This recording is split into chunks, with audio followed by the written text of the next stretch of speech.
Hello and welcome back to live coverage of the Apex Gaming $2,000 Pioneer Open. I'm Tandy, joined by Ross Merriam. Say hi, Ross. Hi, Ross. We have 8 players left in the event, and we're going to go over the top 8 matchups as well as all the decks here in just a moment, starting with the 1-8 matchup. Ross, why don't you give us a rundown? So 1-8 is going to be Josie Rooney tore through the Swiss with a 5-0-1 record. There were 3 4-0s. She got the pair down, won that match as well. So she gets to take the #1 overall seed and be on the play throughout the top 8. And that's pretty important because she's playing Boros Heroic. Yeah, this deck is making a huge resurgence in Pioneer, thanks in large part to Monstrous Rage. The 1 mana buff effect, leaving a roll around is so Yeah, powerful, and as it well really as gives granting trample for Illuminator Virtuoso. Right. It's an excellent combo. She's going to be up against Young Dingo, one of the strongest players in the field. Had a run to the finals yesterday, and he's playing Azorius Lotus Field. I gotta say, one of the things the Lotus Field deck is weak to is really fast aggro starts. So if Josie can find some decent draws being on the play, I like her chances in that matchup. Sorry, Same. Dingo. Yeah, we watched Young Dingo in round #1 against fellow streamer PT Bench, friend and teammate also. Yeah. And him playing that Boros Convoke deck was able to just explode onto the battlefield twice, and it seemed like there wasn't much recourse. And I think that this matchup might even be worse for Dingo because A, we have main deck Reckless Rage to kill Strict Proctor, but B, we're also completely unaffected by Strict Proctor Yeah. if it sits in play. Strict Proctor is a good blocker against 1/1 tokens, not a good blocker against a Giant Virtuoso. There's not really ETB abilities Right. on those creatures for it to stop, so a much worse early piece of interaction in that matchup. So, All right. yeah, I like Josie's spot there. The other match on that side of the bracket, the 4-5 match, is going to be Brandon Carpenter on Mono White Humans facing off against AJ Childers on Greasefang. Humans will be on the play. Who do you got in that matchup? I think that's a very good matchup for Greasefang. Okay. Let me check Carpenter's list real quick to see what kind of graveyard hate he has. 2 Rest in Peace in the sideboard. That's not really enough. Greasefang is Wow. very prepared for those things with things like Witherbloom Command. Right, and Witherbloom has the upside of just being able to not only blow up the Rest in Peace, but to kill most of Yeah. those cheap creatures as well. Yeah, your best draw post sideboard is 1 drop into Rest in Peace, and they have a card that answers both at the same time.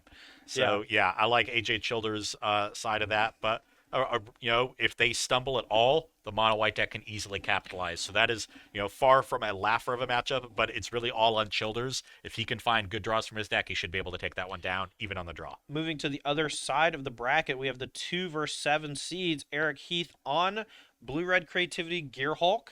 That's using Torrential Gearhulk not for like a combo kill, but just like pure value off that creativity. Yeah, you can get it early with creativity. Your big hitter there is Magma Opus, 4 copies, but there's also a Sublime Epiphany in the some deck. nice ones. And there's a lot of good interaction. Fiery Impulse, Volcanic Spite, Make Disappear, Divide by 0. So, and then Fable of the Mirror Breaker is a really good piece of card advantage. So that's a decidedly fair deck, but it has some really good draws. And Eric is in the 2 seed, and I believe it was just straight up 4-0 in the Swiss. Or Yeah, that's one of our 4-0 double drawers. And he's going to be paired up against Garrison Fote, our head judge from yesterday, who has been tearing through the event today with Rakdos Midrange, one of the few Rakdos Midrange decks in the event. Who do you got, Gearhulk versus Rakdos?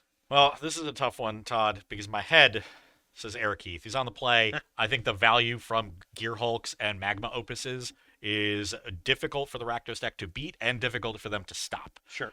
So my head says creativity, but my heart says Garrison. I'm rooting for Garrison, but I think he's going to get squashed. My heart says Garrison. Straight I'm up. going to go for it. Pulp. Give me my boy on the Public Enemy Rakdos. The final matchup we have, the 3-6 seed. This is going to be the feature match for this round. And the 3 seed, Cody Hill on Gruul Huntsman. The Gruul deck now playing the Huntsman's Redemption. That 3-cost saga adds not only consistency, but a pressure as well as burst of damage later on. Just a magnificent card. Yes, and an excellent one for the deck. So going to be on the play here against Brad Pursuto, another mono white humans player. Now, typically, this matchup is quite good for Gruul. Yes, I think so too. But no boats in this new version of Gruul. Only 2 copies of Lovestruck Beast. Okay. So how many at Crone War? 4. But there's also now ossifications, which are quite good in the Sure. matchup for the mono white humans player. One of the strengths I think of Gruul in the matchup for the longest time was actually that Brave the Elements was weak because you have like white creatures from Lovestruck Beast and the green and red package, and sometimes Mutavault too to protect you from those alpha strikes. Yeah. And I gotta say though, the Crone Ward just a complete backbreaker against the mono white humans deck. I gotta go with the Gruul Huntsman. I do think they're still ahead in the matchup, but it's not as bad as it used to be. Sure. So I'll take Cody as well, but that's another one where mono white could definitely take it down, especially with any kind of stumble from the Gruul deck. All right, well that is our top 8, and we're gonna head on down to the feature match area in just a moment. Oh, big shout out to my man Corey Baumeister with the big old raid. I hope you had a wonderful stream today. I know yesterday you were crushing it in the Modern Challenge, and I hope today went just as well. So thank you, Raiders, and welcome. Yeah, I'm got Tandy. here just in time. Yeah, I'm Tandy, aka Tandy MTG on most socials. That's Ross Miriam. We've known The Corey guy for a that long used to time. beat Corey all the time on Versus, so you probably know who I am. Whoa! Look, if you keep talking smack like that, you might stop raiding us. You better be like, I bow to you, Mr. Baumeister. No, Well, I can't possibly do that. his hubris. Anyway, we have a feature match ready to go. That's Cody Hill on Gruul Huntsman versus Brad Pursuto on Mono White Humans. And Cody Hill with Gruul Huntsman is going to be on the play since he was the 3 seed versus the 6. We're underway. Starting off strong here. Turn 1 elf. Okay. Gonna go back Brad's way. Step 1 accomplished for the Gruul deck. Looks like we got an Obliterating Bolt in hand. That'll be a nice one. Do we have red mana? Yeah, I see a Mutavault. That's not red mana. Yeah. It's always the big downside of these Gruul decks. They had bad mana for so long, but with the addition of multiple dual lands from Copperline Gorge, Carplusion Forest, and even the red-green pathway, most of those mana woes are gone, but trying to play Mutavault in these decks often comes with, some serious consequences, but we still have the turn to Huntsman's Redemption, and we can search for a land with our Chapter 2. So we can turn that elf into a mountain next turn. We can also turn Mutavault into a red source, too. Yeah. All right, just a Recruiter of the Guards for Brad Pursuit on 1. Let's see what he wants to do on 2. Maybe something like Thalia, Guardian of Thraben, could disrupt Cody Hill's next turn. But here's Ossification. That's going to blow up something. We're going to just target the token and get it out of here. We're going to keep the Ossification off to the side just so it's not annoying. Token's gone forever. No bounce effects. Okay, so we get to get in for 2 here, but our board is not that well developed, and we've used Ossification on a relatively weak creature. There's so many Anthems in this human deck that I think getting up to Rumble with a 3/3 isn't that hard. You really want to be able to answer, the biggest things, the Lovestruck Beasts, but with only 2 Lovestruck Beasts in the deck, maybe it's more important to use your removal early. All right, Cody Hill going to float a mana with the elf, and then we're going to sacrifice it to Chapter 2 of the Huntsman. Going to go get a mountain. Now remember that the saga triggers happen during your main phase, at Right. the beginning of your main phase, so this mana can be used for a creature or something at sorcery speed Right. from the elf. So let's see what Cody Hill wants to do with that mana. Has the green floating. We're going to play an elf. Then with our mountain, we're going to deploy, you guessed it, Reckless Stormseeker. Are we going to get aggressive with it or leave it back as a 2/3 against the 2/1? well, I don't think it blocks that well. It does block well in this very specific situation, but in general, the Gruul deck thrives on being able to pivot in tight spots, and I think taking 2 or 3 damage next turn from Recruiter of the Guard, just not really caring. We also have the 3rd chapter of the Huntsman's Redemption next turn Right. to increase our clock, and I think there's a second Reckless Stormseeker in hand, so this might be a game where Cody Hill gets very aggressive, even though they're normally taking a more defensive posture in this matchup. Yeah, but, lacking things like heavy on Sky Sovereigns and console flagships and things like that means that we have to have the ability to turn on a dime in the game when we have an opening. And here, Cody recognizing that and saying, hey, I need to jam for 3. Could have given the Elf haste and +1 and only attacked for 2 and then held back to 2/3 to block. It would have been -1 damage. Here's another Ossification. I think if you're Cody, you're very happy with removal spells being played instead of more creatures. Yeah, you like playing a long game in this matchup. Your adventure creatures give you card advantage. The Huntsman's Redemption will eventually turn elves into really important creatures. And of course, you have Azeka's Chariot, which is a haymaker in this matchup. The trick to playing removal spells in aggressive strategies is to turn those removal spells into virtual damage by removing blockers after you've already developed your board. And so Pursudo taking time to ossification in the first few turns instead of deploying threats means that Cody is basically just pure on initiative the whole game. Just has the ability to be playing the creatures and attacking, while Pursudo is spending 2 mana to kill a bunch of 2 and 3 drop creatures and not deploying any more creatures to the battlefield. Yeah. Looks like Pursudo may just not have many creatures. I think that might be a third ossification in hand. Okay. Maybe it's a Coppercoat Vanguard. Hard to tell from here. I did see yeah, that is a Coppercoat. Yep. So we've got that this turn plus the Thales Lieutenant, which was drawn off the top. I think I see another land as well. Okay, well, we're going to pass back to Cody Hill, and we'll see how much damage he can do. Bone Crusher Giant can come in. We only have 1 red source. We have an Obliterating Bolt, which can be fired off here, but may want to just deploy something like the Reckless Stormseeker again and start getting frisky. Yeah, big decisions here. It just depends on how he wants to play the matchup. And with Pursudo slowing down and playing removal, Cody is generally happy to do that as well. We target the Vanguard because the Vanguard doesn't give itself Ward 1, so we don't have to pay any extra. All right, and here's a buying of Gigantha instead of an attack. Okay. Well, not a super strong turn in terms of board development. If Pursudo can find something like an Adeline and start really growing this Thales Lieutenant, that could be very strong, but instead... What about nothing? Yeah, instead nothing. What about no play? Yeah, so those early ossifications may not tell us much about how Brad wants to approach the matchup. It may just be that his draw forced him to approach the matchup, or at least approach this game in that way.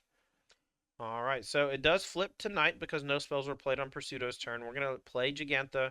For Cody Hill's turn, we're going to go back Brad's way. Draws for turn, looking for a threat or something like ossification number 3 to deal with Gigantha since it's large and in charge. Okay, we're going to go attacking, and then before damage, we're going to play Brave the Elements. This is a pseudo bluff. Mutavault is not a white creature. Right, and so it's going to get eaten here by the Gigantha.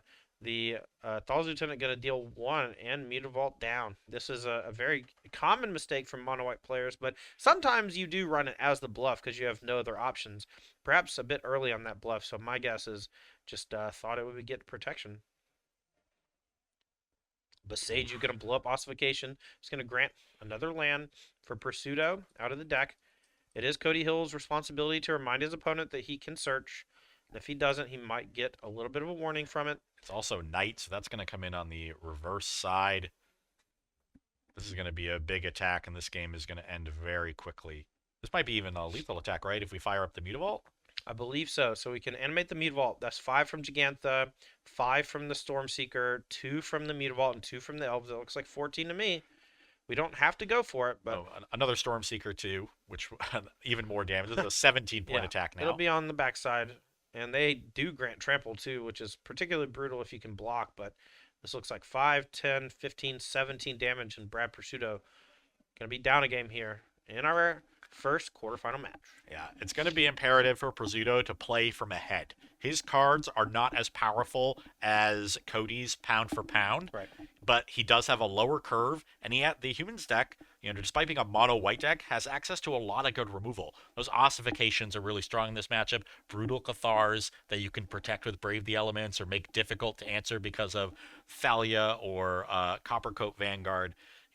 That's those things that, like you said, you want to deploy once you've already developed your battlefield and use them to, keep making good attacks and reduce your opponent's life total because you're the aggro deck in this matchup. So hopefully we see a little bit more of that in these post-sideboard games and a little less of early ossifications and then Gigantha taking the game over. Yeah. As these players do reach for their sideboard for game number 2, Ross is going to take a peek and give us his expert analysis on what he thinks is going to be coming in.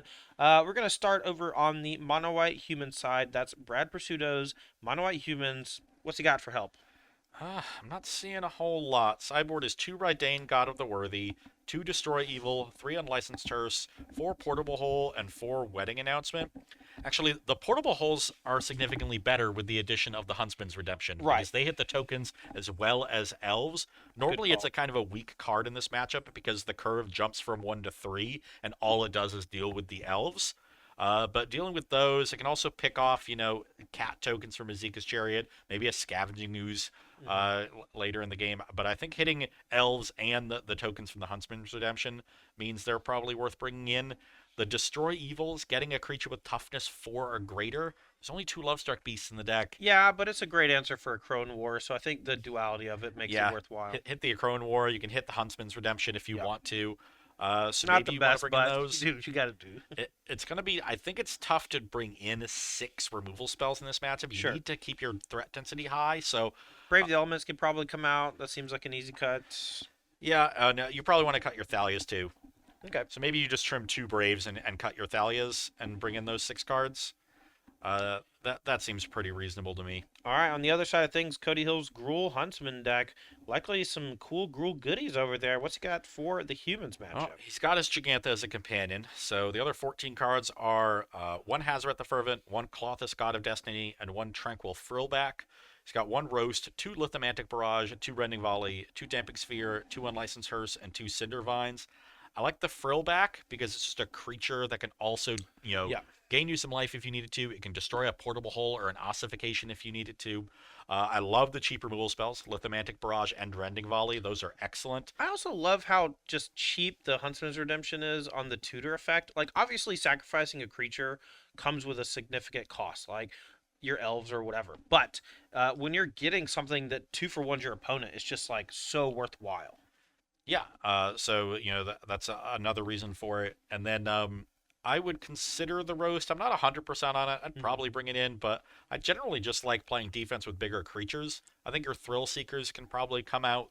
They're sort of mediocre in the matchup, but even just as a 3/3, they're okay. So Yeah, we watched them be pretty decent in that game, but oftentimes something being good in game 1 yeah, doesn't mean that it's necessarily good in the matchup. this is also a matchup where you might cut Reckless Stormseeker. Sure. You don't need to be that aggressive. You're going to bring in a lot of removal, so that I could see coming out. I would resist the urge to bring in Cinder Vines. There's a lot of different artifact and enchantment targets for it, but it's a really inefficient way of doing that, and the damage is somewhat irrelevant. So stay with the really cheap removal, consider the roast, and I like the Frillback as well for the versatility.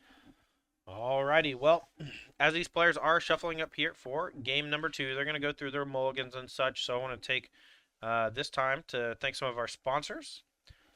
First off, I want to say thanks to Ultimate Guard. Their TCG supplies are some of the best in the business, from the Katana sleeves to the Archive giant deck box that can hold all your commander decks or your cube. Go to your local game store today and ask for Ultimate Guard products. If they don't have them, say, hey, please order them. I want them. Can I has? Thank you so much to Wings Etc. Grill and Pub. That's where we'll be heading right after this top 8 concludes, so we can get some food in our belly and have some good times watching some sports on TV. Football Sunday is always good at Wings Etc.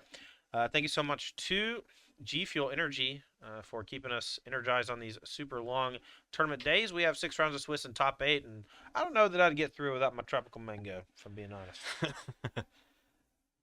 Man. Okay, players have drawn their hands. Okay, we start with a 1-drop. Hopefully Initiate is solid. See if Cody has the 1-drop. Does. Here's Okay. the elf. Could have the elf, or could have also had one of those 1-mana removal spells. All right, I see a portable hole over in Brad Pursuto's hand. I have a question. Why is Brad putting a die on top of his deck?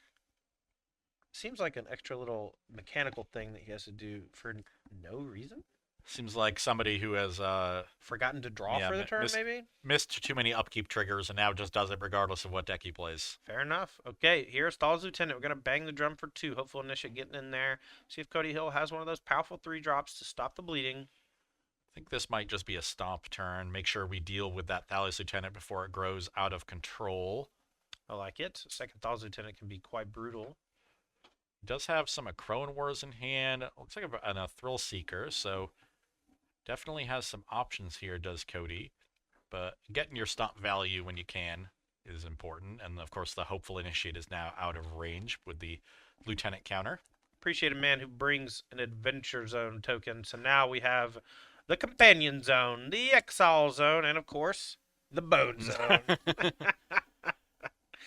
All right, back Brad Prosciutto's way. We do have the second Thal's Lieutenant. We're going to buff that Hopeful Initiate attack for 3.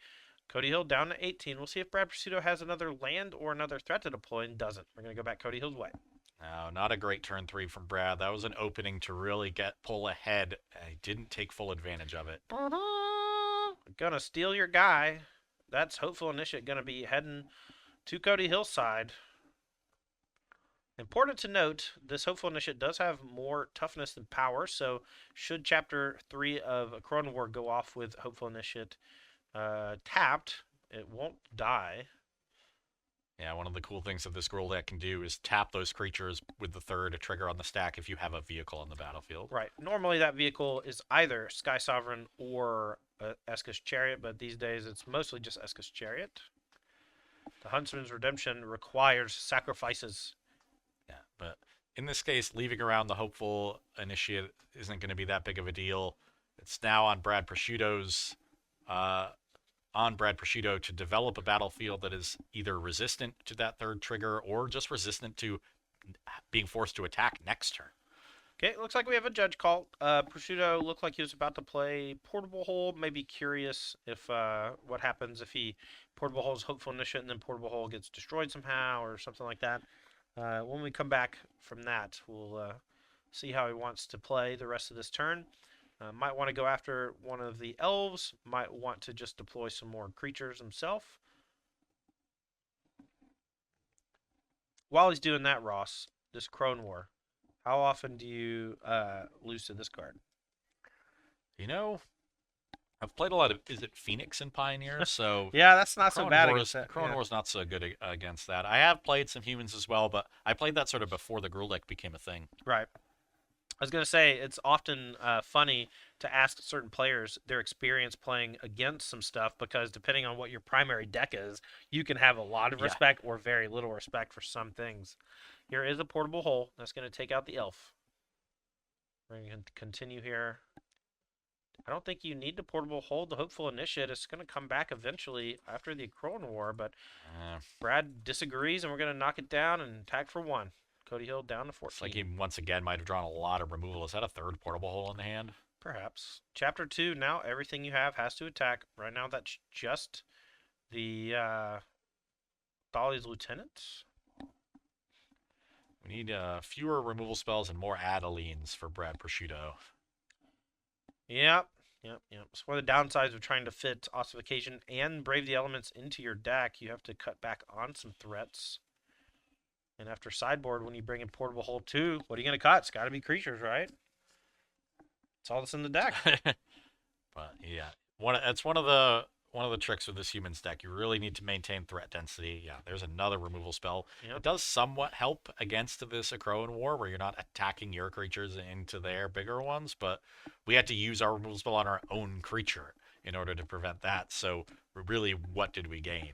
All right, here's a Cardinal War. Going to deal damage to the Thalia's Lieutenant equal to its power, and it's down. Cody Hill has a grip full, and Brad Prosciutto down to just 1 card. So that Akroan War effectively traded for a Portable Hole, a Hopeful Initiate, and a Thalia's Lieutenant. Cody Hill must not have much pressure other than this Bone Crusher Giant. Normally you want to save that to guarantee a creature kill. We're going to go upstairs, dealing 2, and then we're going to play it. Mutavault at the ready for Prosciutto for potential attacking if he's able to clear the Bone Crusher. But instead, we have a 2-1.